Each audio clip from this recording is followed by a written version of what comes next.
think about tight little island where we live, where all the blacks live.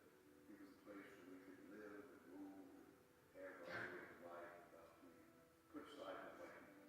Yet everything is important in that town and community controlled by white people.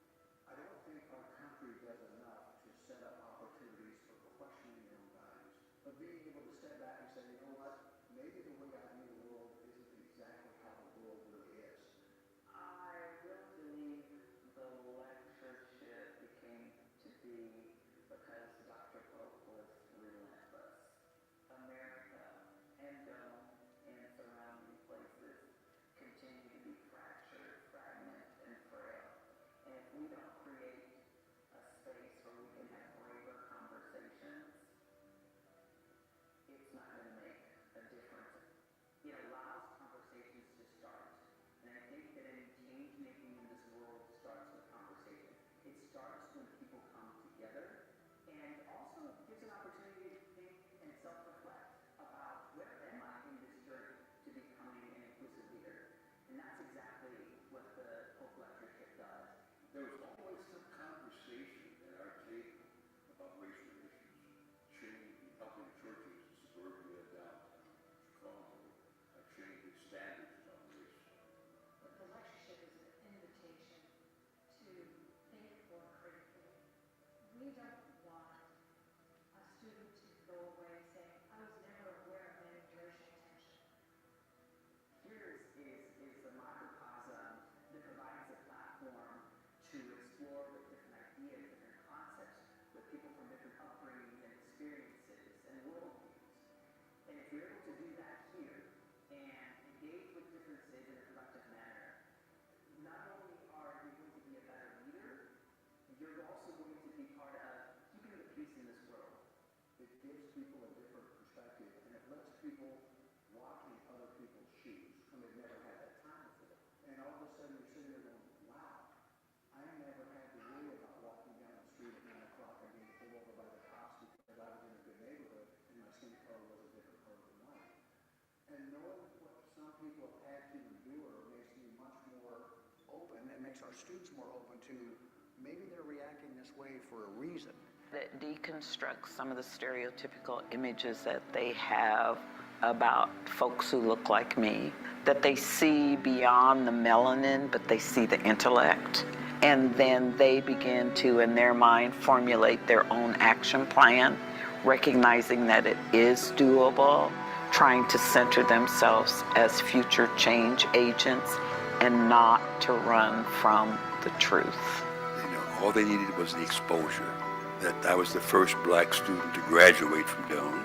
And for students to realize he was first. And so how can I live up to that legacy, knowing that my being admitted here looked totally different from his, but I am here, and how am I going to make the most of it as he did? We felt a bit out of place because we had bad experiences with white people, you know. It wasn't long before they accepted us and we accepted them. The world, in a sense, opened up to us. That's my story.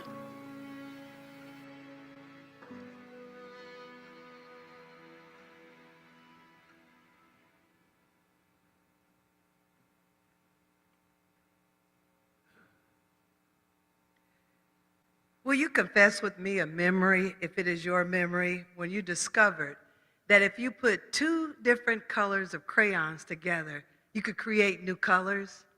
For example, yellow and blue makes green, right? Red and blue makes purple. Well, think about it.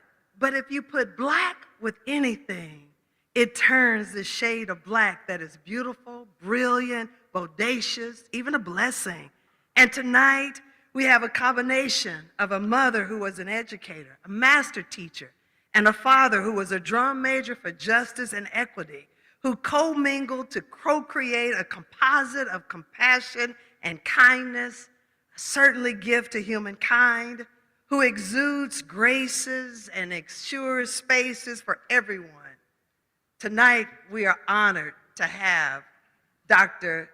Dwinita Mosby Tyler as the 9th lecturer in honor of the first Black graduate of Doane University, the Reverend Dr. Robert Polk.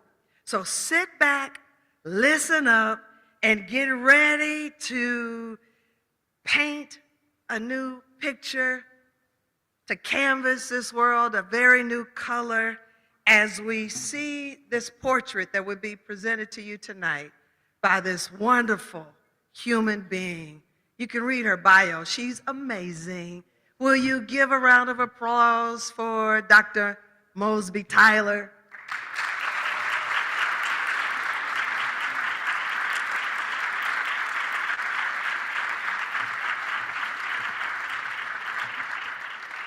Why, thank you, everyone. I want to give you fair warning that the podium can't contain me as I ease away from it very gently. It is an honor and a pleasure to be with you tonight. And I want you to know that your presence here means the world to me, but it means the world to the world that you are here. So I want to just jump in and get started. I want to ask our tech folks to advance me to the very first slide and we'll get going. I want you to know that tonight is an interesting topic because it is about mirrors and windows. There are these things that we call windows to the world. It is what happens to all of us when we look out there and make judgments and assessments. We critique everything that we're seeing in the world, in our country, on our campus, in our communities. And then there's this thing that I will say are mirrors. It is you taking the time to hold up a mirror to yourself, to make some decisions about what you'll do next because you're being reflective. It's a little bit like a drum beat. It's a cadence. It is the patterns that you use to look out there versus look in here. And so what I'm going to ask you to do tonight is to really think about your cadence. How much time are you spending assessing what's out there? And how much time are you spending assessing what's in here? And what's the right balancing act for you so that you are whole and full and balanced? So I'm going to ask you to think about a couple of things tonight. And I'll start with this. We are in an interesting time in history. I know I don't have to say that to this room or to those that are watching on the live stream. It's complicated, it's interesting, it's full of hope, and it's also full of some disappointments. But what I see a lot of is something that we don't talk about enough, and that is conundrums. Conundrums are problems, and they can be intricate problems, but unlike the typical kind of problem, conundrums are not black and white in their answers. It's not linear, it's not a logic model, you can't research your way out of a conundrum. Conundrums oftentimes are solved by conjecture, meaning we have to have a little guesswork to figure out what to do next. Now I want you to think about all of the conundrums that you've been exposed to. And tonight, I'd like to just lift up about 6 of them that I see as not only conundrums, but that it will take a little bit of guesswork for us to figure out what to do about the conundrum. So here's the first conundrum. We pay attention to the loudest things. It's a conundrum because there's so much loud. And so there's probably nothing we can do about the loudness of things, especially the things that are out there. But what I do want you to pay attention to, just like I asked you to do with windows and mirrors, it's important for you to understand how balanced you are or not and what you're paying attention to. So how much of your time do you spend paying attention to things that are loud? Loud, shouting at you. You hear it all the time. And then how much time do you spend on things that are subtleties, meaning they're quieter? Sometimes unspoken. Sometimes it means you need to read between the lines. What's your balancing act with that? So this is an important piece for you because just like windows and mirrors, if you're out of kilter on what you're paying attention to, sometimes you miss the most important nugget. Loud oftentimes is a distraction from understanding what the subtlety brings to us.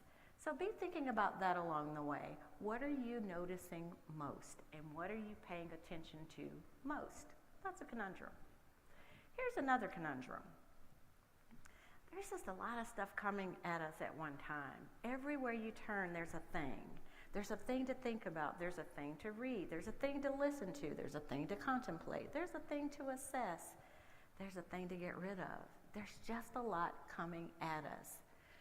I don't want you to walk around and say, there's just a lot of stuff. What I want you to do is call it what it is.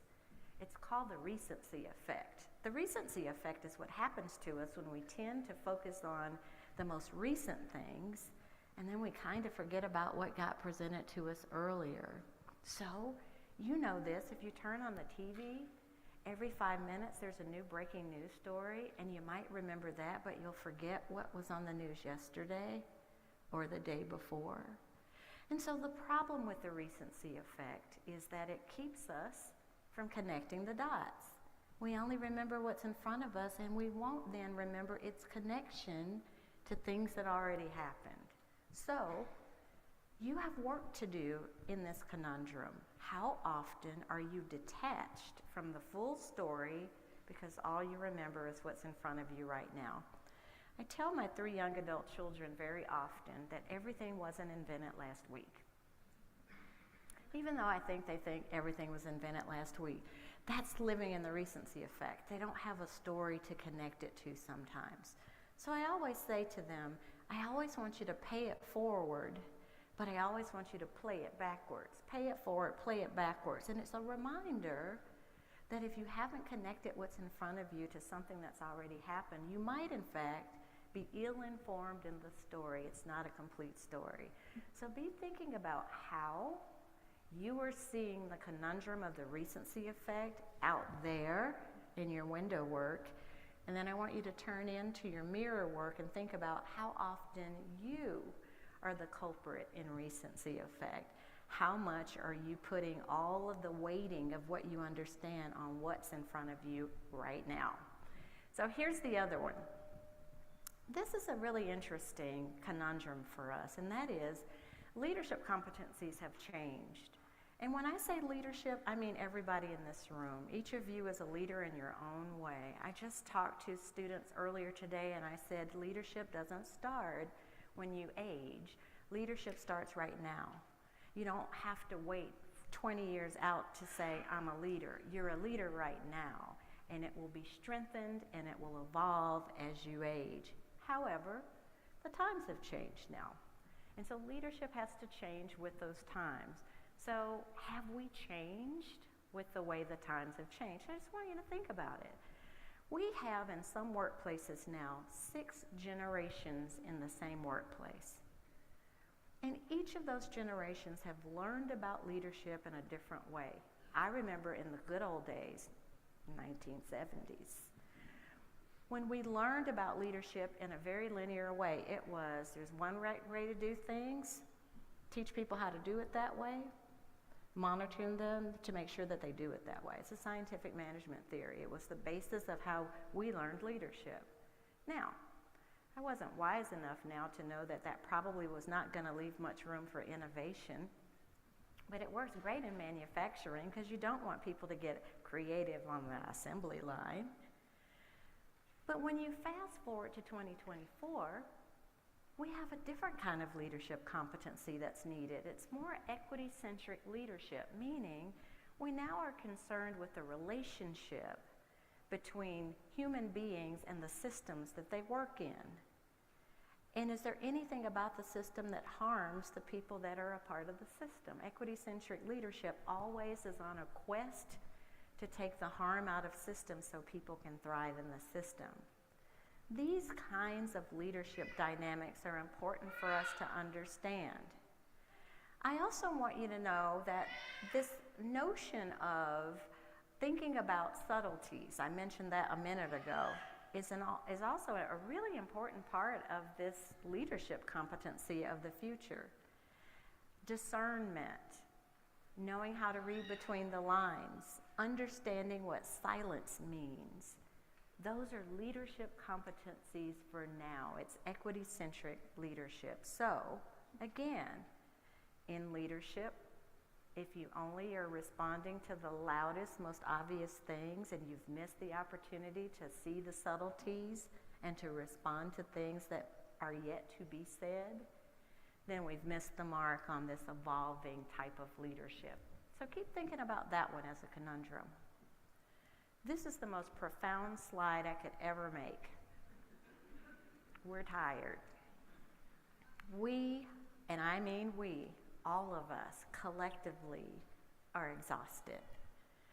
We've been through a lot, especially over the past 4 years, and the older you get, you can add to that list. But one of the things that's happening in this exhaustion that we're in is we're not talking about it. We're not talking about what it looks like or what it feels like. We're just calling it, I'm tired. So I'm tired of calling it, I'm tired. I want to give it a name too. The name of what we're in is called compassion fatigue. It's a thing. Compassion fatigue is being overexposed to too many things that you need to care about. There are 1.7 million things that I care about, and I'm faced with them every single day. And I try to make a difference in all of those things. That's where compassion fatigue comes from. We hear about compassion fatigue a lot with healthcare. Nurses and doctors had compassion fatigue during COVID-19. We hear about it in education. The things our teachers have to go through and contend with creates compassion fatigue. But I want to simplify it for us. No one's exempt from compassion fatigue. I want you to pay attention to what compassion fatigue might look like and feel like for you. And there's nothing to be ashamed of. Just like anything else, when you get fatigued, you actually can't do much more. Think about it. When you get fatigued, those of you that are athletes, when you get to the point where you're so fatigued you can't do anymore, the same thing happens in compassion fatigue. You can get to the point where you can't do anymore and then you don't. Even though you still care, you just can't do any more about it. So a topic like this, equity, inclusion, diversity, where we want to care about people that might have had historical wrongs, is fair game when you have compassion fatigue. You just don't have it in you to help or to talk about it or to do something about it. But I want to ask you to do at least me a favor. Make sure as you're doing your window work and you're assessing what's out there that you don't misstate what it is you're looking at when a person has compassion fatigue. Sometimes when people have compassion fatigue and they can't do anymore, they look like they are apathetic, like they don't care. And then because we judge and assess so quickly, we misstate what's actually happening to the person right in front of us. I want you to know that compassion fatigue can be mistaken for I don't care, when that's not what it is at all.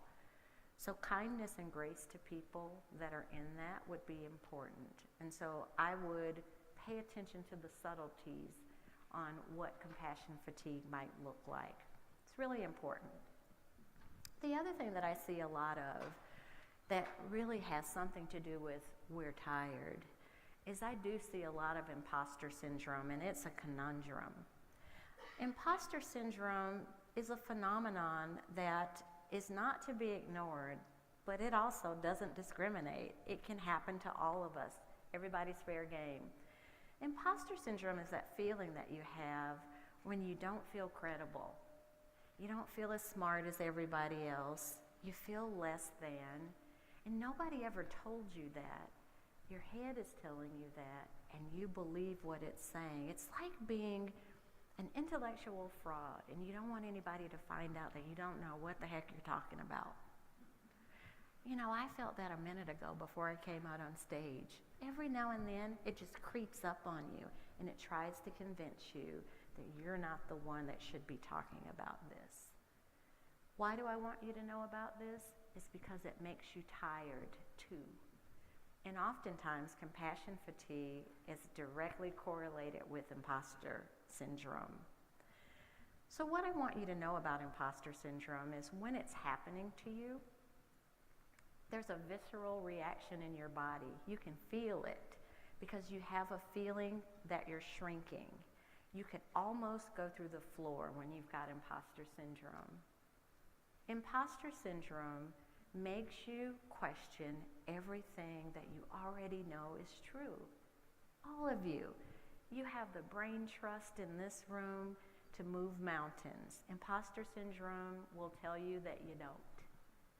And so we have to do something about imposter syndrome when it happens. It is a conundrum, but we have to do something. So I want you to think about what you can do when imposter syndrome shows up for you. Now, I pay attention to things like that a lot. I can tell you exactly when my imposter shows up because it typically shows up for the same reasons at the same times. And you should identify in a very focused way where yours is coming from. And then I want you to think about what you can do to get rid of it. So I have a cheesy little thing that I do that really has changed my life with imposter syndrome. And that is, I've humanized her. Her name is Genevieve, my imposter. I hope that's no one's name. Genevieve shows up, and when Genevieve does, it's a reminder to me that it's not true. And normally what I'll do when I feel it is I'll just brush my shoulder, which is what I did when I came out on stage. I brushed Genevieve away. The touch and the humanizing of the imposter really has helped me to get over it. Whatever it takes for you, it is a conundrum that's important, and it's a pretty important one in the work of equity, inclusion, and diversity because we don't need anyone to feel insecure in the way that they talk about it. So imposter syndrome can look like this. If it were a visual, it would look like you believing that what you know is just a lot less than what everybody else knows. When the reality is you know a lot of things, and other people know a lot of things. Or when it comes to jobs, it can look like this. It can look like you believing everybody's just a lot more qualified than you. And you really believe it. It could be a job, it could be your student standing. You just believe that somehow you're just a lot less fill in the blank than everybody else. Imposter syndrome also will get you focused on the smallest little things. You're just hyper aware on things that people don't even care about. They don't even notice it. They don't even know what you're talking about. But you're so focused on those small little things. That's what imposter syndrome does. All of these things make us tired.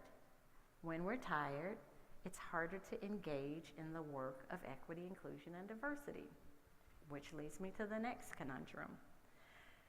This one I want to be really vulnerable with you about. And it is oftentimes we don't know our stories, we don't tell our stories, or we're afraid to share the stories of our history. I know you know this.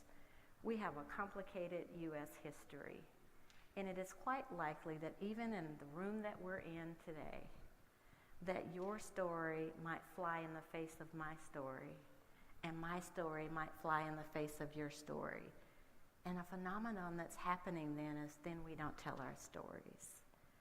What I want you to know about stories, at least in my opinion, is that the beauty of the country that we call our home is a collective set of stories, even when they're complicated.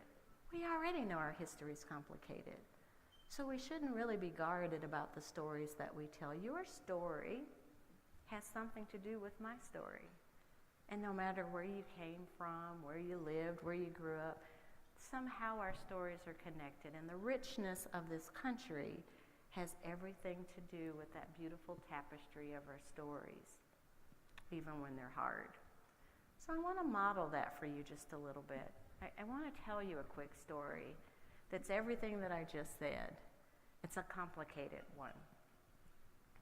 I'm sharing with you a very old photograph. It's a photograph of my great-grandmother. I loved my great-grandmother so much, and I spent every summer of my childhood with her in a little town called Middletown, Ohio. I loved Middletown, Ohio, And I loved my great-grandmother, and I loved my great-grandmother because she was the consummate storyteller. I would sit at her knee for hours listening to her tell stories. Now, all of her stories were stories that her mother told her. Her mother was born enslaved in this country. And so all of the stories of slavery were as close as me sitting at the knee of my great-grandmother. I didn't learn about the institution of slavery in a book in elementary school. It wasn't 400 years ago to me, and it wasn't abstract. It was as close as sitting at the knee of my great-grandmother. So that's a part of my story. The other part of the story is the other little human being that you see in the picture. That's Mark. He's 5 in that picture. I think he was my boyfriend, but I don't think you're supposed to have one when you're 5. But he was. So Mark belonged to the family that my great-grandmother was a maid for. You can see she's in her maid's uniform. My great-grandmother and my grandmother were maids for this same family. Mark's family were the original slaveholders of my family. They went from slaveholder of my family to employer of my family. So I want you to sit with what I just said, the tangled web woven in the story that I just told you. And Mark and I are still friends today. We have been for a lot of years, in one of the most complicated stories I can tell you. So I tell you this story not to be clever. I tell you this story because even when the stories clash, there's still space for understanding, there's still space for love, and there's still space for reconciliation. We're just living proof of that even today. So don't be afraid to tell your story. It's an important thing to do. Okay, I think I'm going to need you all to advance the slide from the back. I'll just have you go to the next slide for me. Thank you. This is the homework slide. Of course you have homework. It's a university. I want you to take the things that I've talked about so far: imposter syndrome, recency effect, compassion fatigue, this difficulty that we kind of have in talking about race because we won't tell our stories. And I want you to just reflect on that a little bit. But I want you to start with the mirror. How have these things impacted you? Start with you first. And then I want you to look out at the rest of the world in your window work. So how's it affected school? How do these things show up at school or work or your community or anybody that you serve? How are these things showing up? What does it look like?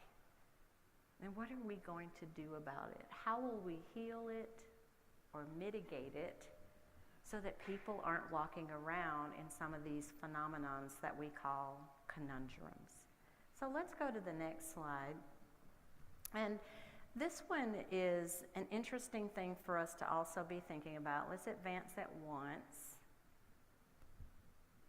I kind of don't know who's advancing right now, but thank you.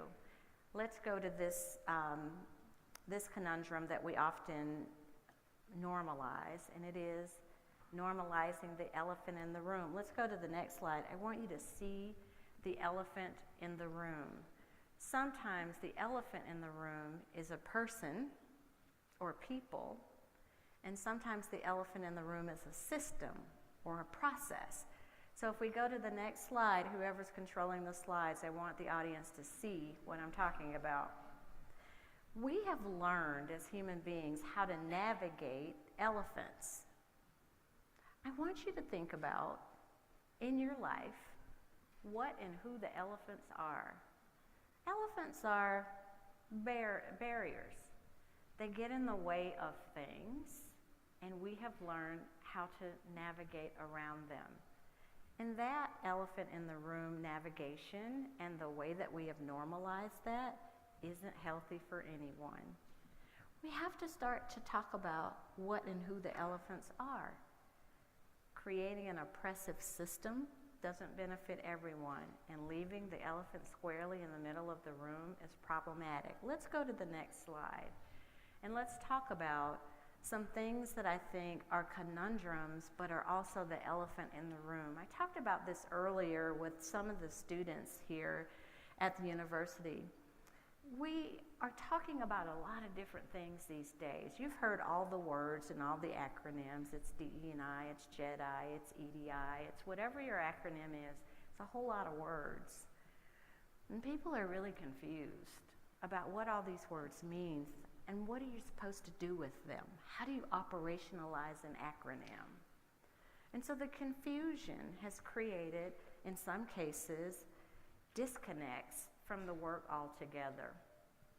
I wanted to share with you that there are a lot of words that we've been talking about, and none of the words mean the same thing, but some of the words have been conflated, meaning people just think all of the words mean the same thing, and they don't. And so I'm sharing with you not all of the words, but some of the words that I think get confused with one another. And there's been a lot of historical confusion about almost all of them. For example, when you take the word equality and you really think about it, we really should be thinking about it in terms of social movements. The labor movement, the civil rights movement, the women's rights movement, the gay rights movement, those are all equality movements. They were movements that sought to level set one group so that it had the same rights as another group. That's where it all came from. And so the more you can start thinking about how the words have something to do with social movements or times in our society, it makes it easier to understand them. But there is one word up there that I have a distasteful relationship with. And it's the word diversity. If you want me to use some real academic language, let me say this to you. We really screwed that one up. This word diversity is the word that I think is the catalyst for all else that we will do, but we really screwed it up. We screwed it up back in the late 1970s going into the 80s when I was a diversity trainer. And we described the word diversity as everything that wasn't white. So if you identified as a white person, you just heard that diversity wasn't you. And if you identified as a person of color, then you just heard that diversity was you. And that became the onset of this othering. It was really nobody's fault. We all sort of have inherited this phenomenon that I'm talking to you about. But there's one thing that we have to fix. And that is, what is the real definition of diversity? Diversity is everybody in this space. It is everybody that is on the live stream right now. Diversity is all of us. It doesn't discriminate. It isn't just some people, it's all the people. Diversity just means difference. And I love that. I love it about the definition, and I love the fact that we're all different. That's what makes this beautiful tapestry. My definition of diversity, it's all about the richness and the beauty of the differences of all of us. The end. So, we've got to fix what we've done, what you inherited in a definition of diversity. It is important that you know when you leave here tonight that you are in the definition of diversity. Everybody is in the definition of diversity with all of our differences. It's important to do that. So one of the things that's happened in the screw up is we made diversity a synonym for race. Race is a diversity, but it's not the definition of diversity. And so I'm going to ask you to be explicit when you use the word diversity. If you mean race, don't call it diversity, just say race. If you mean gender, just say gender. Be explicit about what kind of diversity you're talking about. Don't start talking about doing diversity hiring if you haven't said what and who and what diversity you're talking about. Don't be afraid to be explicit about what you mean. The more we can do that, the more we honor what the true meaning of diversity really is. So I feel very strongly that we're sitting in a generation right now that can fix what we've done with the definition of diversity over the decades. Make it what it is, which is about all of us, and get specific if there's a particular area of diversity that you're concerned about. That's all we have to do. So this conundrum is one of the most pressing ones for us. Let us go to the next slide because I have one more conundrum that I want to talk to you about. I also talked to students about this earlier today. An elephant in the room is what we've done with the definition of diversity, but an elephant in the room too is the way we talk about power. People don't know that they have power. There's nothing worse than having this beautiful, rich tapestry of diversity that we have with people that feel powerless. It's the phenomenon of the haves and the have-nots that we've done around power. So I wanted to share with you the way that I look at power. The scholars French and Raven created this model in the 1950s, and they said this: there are 5 bases of power. Everybody has power. We just get our power from different places. And I like that because it's true. It breaks a stereotype about what we think about power, too. So the way it works here is it says this: 1, there are people that have legitimate power. It's the 1954 model, so excuse the language. Legitimate power is power that you have based on your title, your position, or your rank. It's position power. So you all know people that have position power. They might not even be smart because it doesn't say you have to be. It just says it's position power. The second one is expert power. Now that one is the competency power base. That one says you get your power from your skills, your abilities, your knowledge, your lived experience. My favorite story here is I used to be the head of HR for the city and county of Denver. There's a woman in our housekeeping staff. Her name was Graciela. Graciela spoke very little English, but every day she'd come to my office and she'd hand me this little slip of paper, and on the slip of paper was a leadership tip. And she would want me to use it the next day. And she did that for years. She'd give it to me, and I'd try in my terrible Spanish to tell her how I did it. That to me was expert power. I used to say to Graciela, "You have so much expert power," and she'd look at me and she'd say no, and she'd hold up her broom and her mop to tell me that she had no power. And that, my friends, is why we have to talk about power. Here was a woman that had plenty of it, but she didn't know it was called power. There's also referent power. Referent power is the power of mutual respect. It's the power of reciprocity. I respect you, you respect me back, therefore I have referent power. The fourth one's reward power. It is the power that you have because you are the one that gives and takes away rewards. And there's coercive power. It's the power to punish other people. 6 or 7 years later, French and Raven added a 6th power base. It's called informational power. It is you have power because you are the keeper of all the information. Doesn't have anything to do with the title. You know where the bodies are buried. Like my executive assistant, she has informational power. What I want you to sit with here is I want you to look in the mirror. What power bases are you leveraging most often? What are you using? What's your go-to power base? Tell yourself the truth. It's just between you and your mirror. What are you leveraging most? And then I want you to look out, window work. What power bases are you seeing most often being used out there? I'm going to give you some hints, more for you to think about. And the first hint is, of all the power bases, the most popular one, the one that gets leveraged the most in the United States, research shows is number 1 and number 5, legitimate and coercive power. It's the foundation of our systems. It's how we learned about leadership in some cases.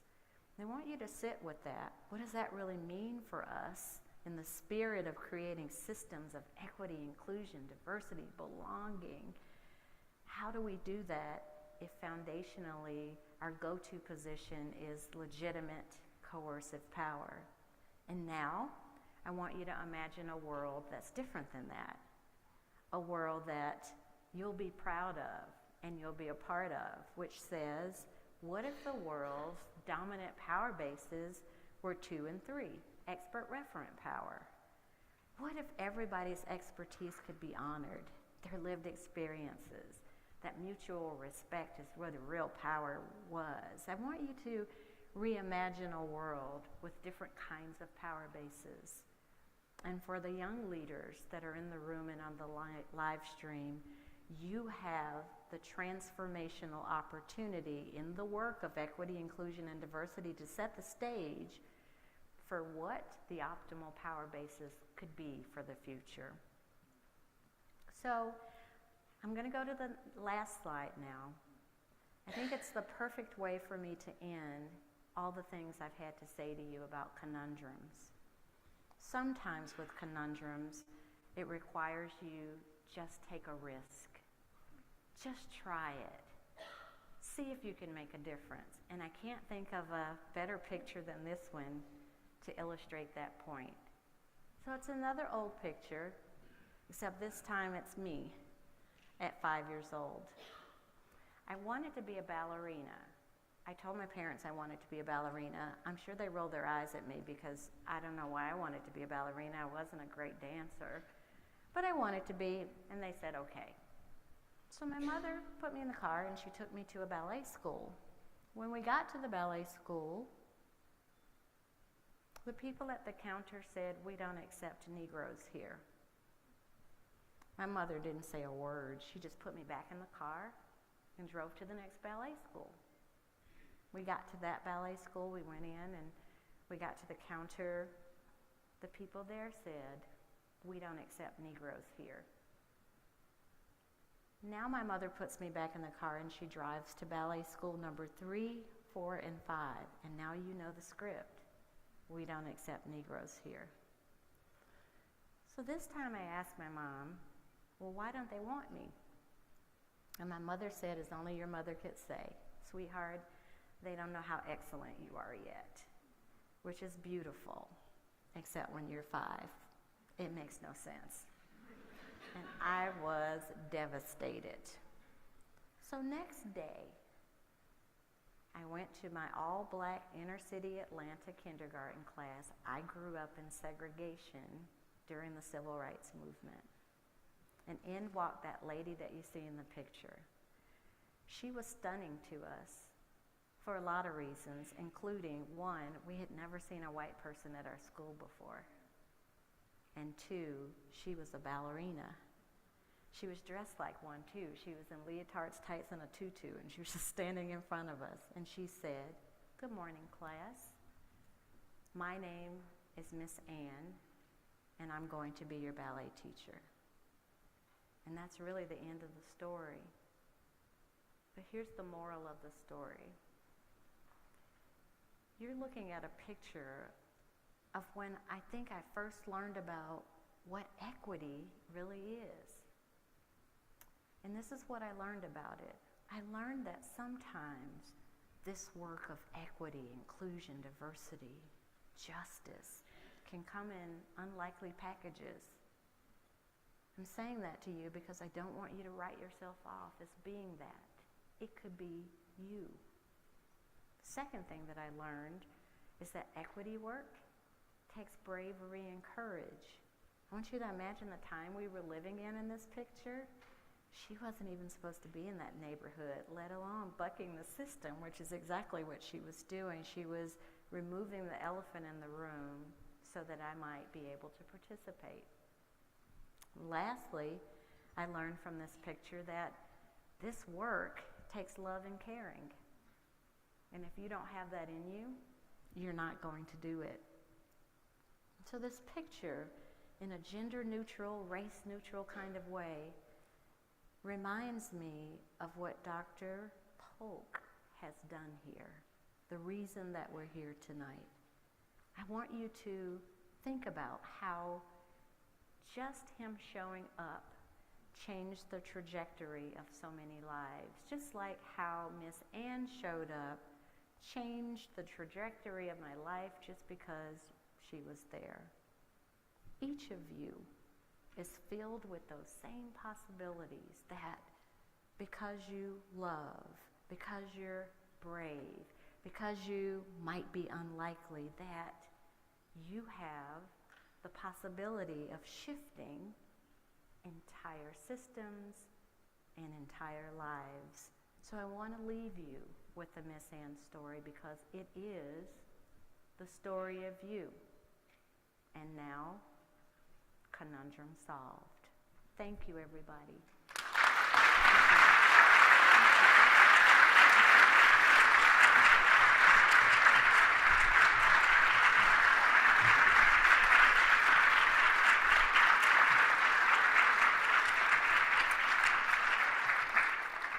Thank you, Dr. Mosby Tyler. Can we please give her another round of applause?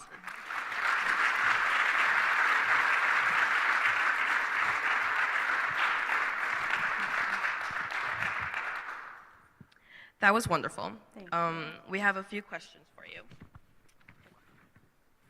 So the first question is, what advice do you have for students like me who are about to graduate and about to start their career and want to lead effectively? My advice to you is to draw from the past and pay attention to things that you see that worked well and things that you see that didn't work well, and you fill the gap. Whatever you can do to fill the gap, and to be authentically you in the way that leadership looks will be important. Leadership of the past was very prescribed. You have an opportunity to transform what already exists or to create what never was developed. And I'm really excited for you that you have the possibilities of doing that. Thank you. Is there a pivotal moment in your life that taught you a defining lesson about what brings people of all backgrounds together for a cause? I think my father, who was conservative Republican in the middle of the civil rights movement, who did not let the politics of the moment drive how he did what he did. I mean, the very first march I ever went to was with my dad, who was the unlikely character to be in a march. The things that I have learned have come from my ability to not stereotype who people are. And I think I learned that from my dad. He spent most of his life trying to get people from labeling other people, and it rubbed off. Yeah, kind of went through the same with my grandfather. From an equity and inclusion lens, if we look into the future about 20 years from now, please describe what organizations will be doing to make them successful with the topic you talked about today. Organizations will be centered on the well-being of the workplace. If people aren't well, it will be a failure point for the organization. So I think you'll see more behavioral health interventions and attention.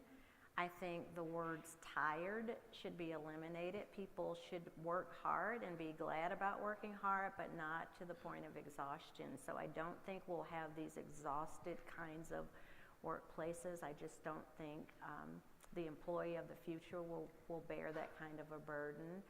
I also think that innovation is going to take on a different sort of flavor. I think people will be creating, and you won't have to be in a job that's just for people that create. I think the whole workforce will be a part of development and creation of new things, and that will just be the way culture works. I don't know if I'll be alive, but I'm really excited about the collectiveness that we can have in workplaces of the future that I'm not sure that we absolutely have today. Thank you. You're Thank you so welcome. much for that. Thank you. We're just all staring at you.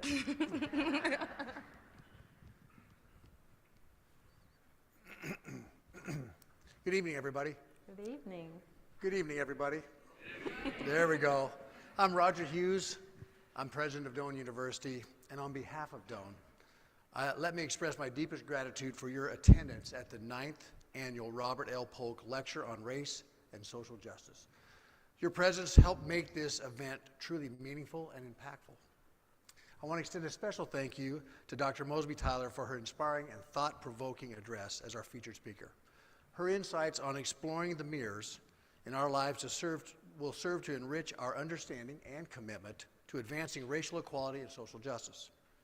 I'd also like to recognize the committee and the dedication of the committee, whose hard work and vision made this event possible.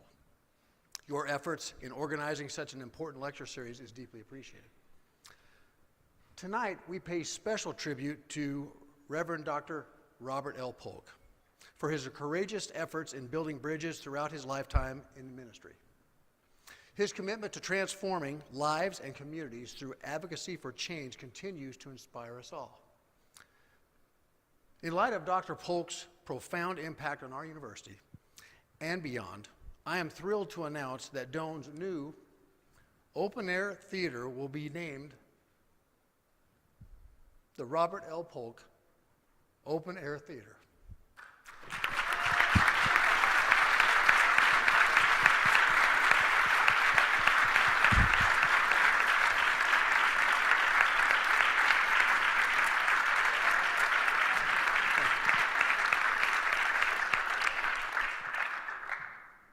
This momentous occasion will commemorate Dr. Polk's legacy and honor and his enduring contributions to Doane University and the pursuit of social justice. The newly built theater will stand as a testament to his vision, providing a space for students and community members to raise their voices and champion positive change. Dr. Polk's transformative journey from becoming Doane College's first black graduate in 1952 to founding the Robert L. Polk Lecture Series on Race and Social Justice serves as a beacon of hope and inspiration for future generations. A special Robert L. Polk Open Air Theater naming ceremony will be held on May 17th in conjunction with Baccalaureate. We'll be honored to hear Dr. Polk speak at that event, which celebrates the achievements of our graduates and the values they embody as they embark on their new journeys. I'm also delighted to announce that we extended an invitation to Dr. Polk to be the commencement speaker at Doane University for May's afternoon graduation ceremony, and he has graciously accepted. Once again, thank all of you for your unwavering support and commitment to advancing the cause of racial equity and social justice. Together, we can continue to honor Dr. Polk's legacy and create a more inclusive and equitable future for all. And now it is my honor to introduce Reverend Dr. Robert Polk for his reflections on tonight's lecture. Thank you.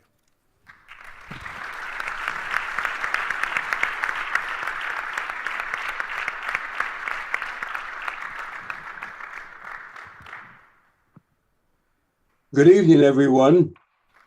It is always a pleasure to be a part of the lecture series that is now in its 9th year. I'm grateful to President Hughes for his wonderful comments and compliments in terms of the new amphitheater that's going to be named after me or in my honor. I'm grateful to all of you for showing up tonight, and as usual, to thank Dr. Marilyn Johnson Farr and her committee for the hard and industrial work they do annually to bring this lectureship into being. It's more than just a presentation on the given night. I must say, however, that I'm at a great disadvantage because I didn't hear anything that was said tonight. And I apologize for not having more of a profound last word closing than I do because I was not able to adjust my audio to make it work in order to hear the wonderful words that I'm sure Dr. Tyler presented to you this evening. I have been in touch with a couple of people on campus today who had the opportunity to hear her before the lecture tonight, and they were simply blown away by her knowledge, her empathy, her sensitivity, her ability to bring concepts and ideas together in the way that she did this evening, and exploring the wisdom of our reflections, exploring the mirrors in our lives. We all have stories to tell. We all have mirrors in our lives. And I thank you very much, Dr. Tyler, for your presentation, and apologize for the lack of audio to allow me to hear those gems of wisdom that you presented to us tonight. And I'm sure they were very, very fine. Thank Carla, thank Aspen, thank my brothers from the DKP who showed up tonight, and all of you who are here. It's wonderful to be a part of this lecture. I'm still alive and kicking, even though this is my 72nd year since graduating from Doane College - Doane University. Thank all of you for the evening, for being here. I hope you have some wonderful takeaway ideas when you leave tonight. And thank you so much, Dr. Tyler, and thank you so much, Dr. Hughes, for your trust and confidence in me in naming the new outdoor theater, which is going to take place next month. So I'll have more to say when I arrive on the campus in May, and looking forward to meeting those of you who will be around. Looking forward to meeting Dr. Hughes for the first time in person, and we'll have a great time the 17th, 18th, and 19th of May at commencement time. So thank you very much. God bless and God be with you all. And may we have peace in our time, O God. Thank you.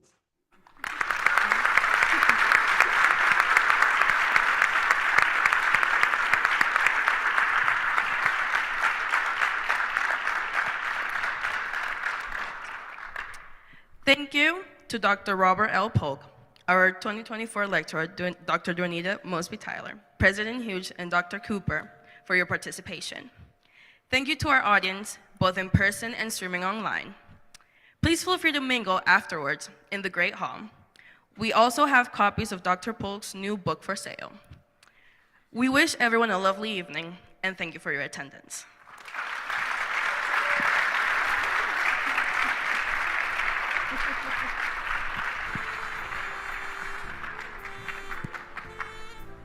Your turn.